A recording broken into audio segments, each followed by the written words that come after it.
जय हिंद दोस्तों, नमस्कार। मैं नीलेश व्यास। सभी फौजी भाई को मेरा राम राम।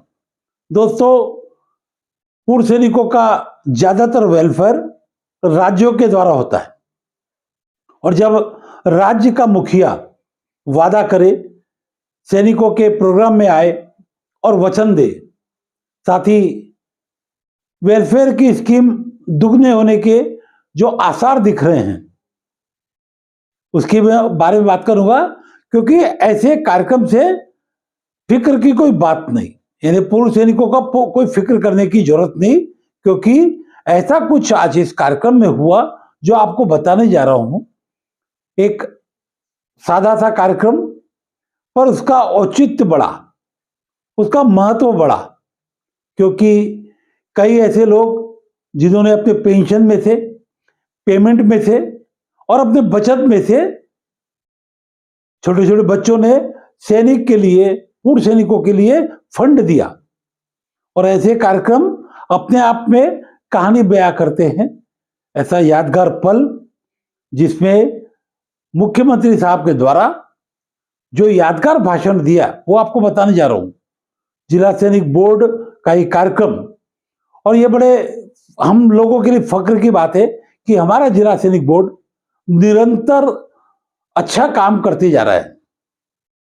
और ये आंकड़े बताते हैं कि पिछले कई सालों से फ्लैग डे फंड का पैसा ज्यादा इकट्ठा हो रहा है।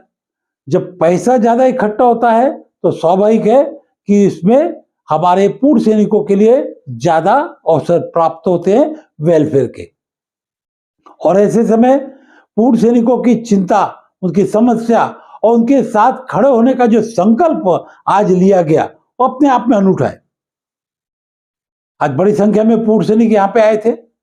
जिला सैनिक बोर्ड नागपुर का कार्यक्रम, बड़े बड़े अफसर, बड़े नेता और पूर्व सैनिक का ये जो कार्यक्रम था, जिसमें जिन बच्चों ने अच्छा कार्य किया उनका गौरव, पूर्व सैनिकों का कार्यक्रम, उनके बच्चों का गौरव, ये बहुत बड़ी बात।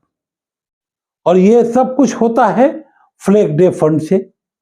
और ऐसे कार्यक्रम में अपने व्यस्त समय के बाद भी पूर्व सैनिकों के साथ खड़े होने का अवसर, उनके साथ देने का जो वादा आज मुख्यमंत्री फडणवीस साहब के द्वारा दिया, ये आपको बताने जा रहा हूं। उनका लेक्चर आपको बताऊंगा और साथ ही राज्य सैनिक बोर्ड के जो संचालक साहब है उन्होंने जो घोषणा की, उन्होंने जो आज बातें बताई, वो हमारे पूर्व सैनिकों के लिए बहुत ही काम की। क्योंकि उन्होंने बताया कि बहुत सारी स्कीम में अब राज्य सरकार जो भी वेलफेयर की राशि को दुगना करने वाली है। केंद्र सैनिक बोर्ड ने तो कर दिया, अब राज्य सैनिक बोर्ड भी बढ़ा रहा है। बहुत सारे वेलफेयर के ऐसे ऐसे नए नए मार्ग, ऐसे ऐसे नई नई स्कीम अब लॉन्च होने जा रही है, जिससे पूर्व सैनिकों को फायदा होगा। और आखिरकार हम सबका उद्देश्य तो वेलफेयर है, पूर्व सैनिकों को सम्मान है और पूर्व सैनिकों को अवसर मिले।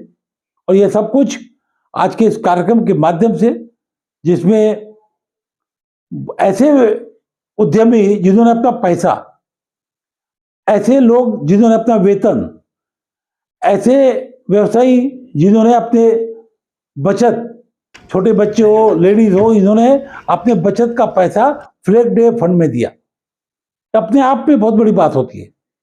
और ऐसा नजारा आपको मेरे चैनल के माध्यम से बता रहा हूं। ऐसे कार्यक्रम अनूठे होते हैं, आदर्श होते हैं और हमारे को, हमारे महत्व को, हमारे जो इच्छा शक्ति है, आत्मशक्ति है, इसको बढ़ाने के लिए बहुत जरूरी है। ये कार्यक्रम, इसकी झलकियां तो आप देख ही रहे हैं, साथ ही मुख्यमंत्री साहब का ये लेक्चर आप जरूर सुने। हिंदवी स्वराज्याचे सरसंस्थापक छत्रपती शिवरायांना मानाचा मुजरा करतो। भारतीय राज्यघटनेचे शिल्पकार भारतरत्न डॉक्टर बाबासाहेब आंबेडकर यांना मानवंदना अर्पित करतो। देशाच्या रक्षणाकरता ज्या सैनिकांनी आपलं बलिदान दिलं, त्या सर्व सैनिकांच्या प्रती कृतज्ञता व्यक्त करतो। आणि आजही जे देशाचं रक्षण करतायत असे सर्व आमचे सैनिक किंवा विविध क्षेत्रात काम करणारे माजी सैनिक या सर्वांना नमन करतो। त्याचप्रमाणे या ठिकाणी उपस्थित सर्व या कार्यक्रमाकरता आलेले आजी माजी सैनिक, त्यांचे कुटुंबीय, वीर माता, वीर पत्नी, सर्वच उपस्थित भगिनी आणि बंधूंनो, आज आपण सशस्त्र सेना ध्वजदिन निधी संकलनाचा शुभारंभ या ठिकाणी केलेला आहे। मगाशी या दिनाचा औचित्य आणि त्याचा इतिहास आपल्या समोर मांडण्यातच आलेला आहे। खरं म्हणजे भारतीय सेनेचा इतिहास हा अतिशय उज्ज्वल आहे आणि भारतीय सेनेने ज्या ज्यावेळी आवश्यकता पडली त्यावेळी आमच्या सैनिकांनी, अधिकाऱ्यांनी प्राणाची बाजी लावून आपल्या देशाला आणि देशाच्या सार्वभौमतेला वाचवण्याकरता आपल्या तिरंग्या झेंड्याची शान अबाधित राहिली पाहिजे याकरता प्रसंगी आपलं जीवन देखील त्या ठिकाणी दिलं आणि म्हणूनच आपल्या देशामध्ये आज सर्वाधिक सन्मानाने जर कोणाकडे पाहिलं जातं तर ते आपल्या सेनेकडे, आपल्या सैनिकांकडे पाहिलं जातं। कारण आमचे सैनिक आमच्या देशाला सुरक्षित ठेवतात, म्हणूनच आमचा देश विकसित होऊ शकतो। आपण सगळे शांतपणे आपलं जीवन जगू शकतो, आपल्या जीवनामध्ये प्रगती करू शकतो। आणि अशा या सैनिकांच्या खडतर जीवनामध्ये खऱ्या अर्थानं ज्या ज्या पद्धतीनं आपल्याला काही ना काही करता येईल, मदत करता येईल, त्यांच्या कुटुंबाला अनेक वेळा त्यांच्या पश्चात जे काही कुटुंब असतं त्या कुटुंबाच्या ज्या काही विविध बाबी असतात त्यामध्ये कशा पद्धतीनं मदत करता येईल या संदर्भात अनेक वेगवेगळ्या प्रकारचे इनिशिएटिव्ह हे माजी सैनिक कल्याण विभागाच्या वतीनं घेतले जातात। आणि मला हे देखील या ठिकाणी सांगितलं पाहिजे की 2014ला जेव्हा मी मुख्यमंत्री झालो त्यावेळी आमचे जे सैनिक शहीद व्हायचे त्यांना शासनाच्या वतीनं आम्ही 3 लाख रुपये द्यायचो।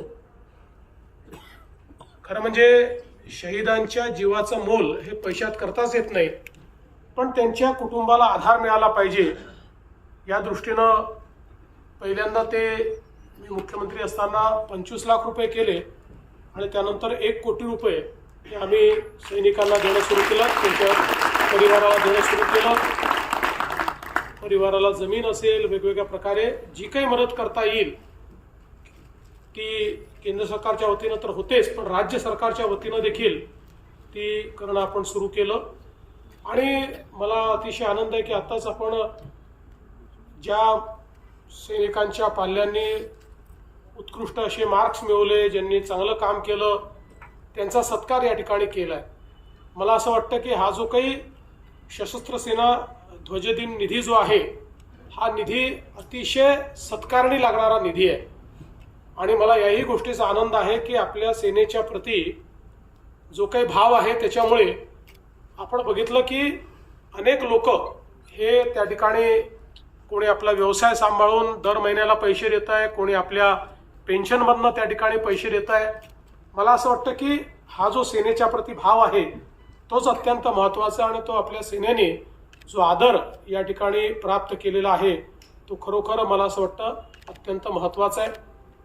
आपण सर्वांनी बघितलं की आज ऑपरेशन सिंदूरच्या माध्यमातून भारतीय सेनेने संपूर्ण जगाला आपली शक्ती दाखवलेली आहे आणि आता जगातल्या शक्तिशाली देशांमध्ये भारत आणि भारतीय सेनेचा समावेश होतो ही आपल्या सर्वांकरता अत्यंत गौरवाची गोष्ट आहे। आणि म्हणून भविष्यात देखील आपल्या सेनेच्या, आपल्या सैनिकांच्या कुटुंबाच्या पाठीशी आपण उभं राहावं आणि हा जो काही आता निधी संकलनाचा कार्यक्रम आहे याला जास्तीत जास्त प्रतिसाद मिळावा.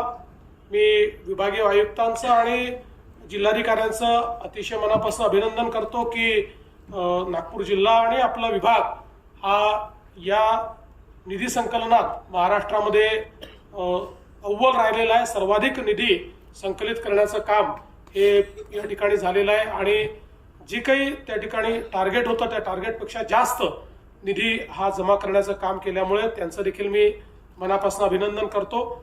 आणि या कार्यक्रमाच्या माध्यमातून सर्व समाजाला विनंती करतो की सर्वांनी या सशस्त्र सेना ध्वज दिनाच्या निमित्ताने हा जो काही निधी संकलनाचा कार्यक्रम आहे त्यामध्ये आपापल्या परीनं जे होईल ते कॉन्ट्रीब्यूट करावं आणि हा निधी अधिक मोठा अधिक बळकट करावा.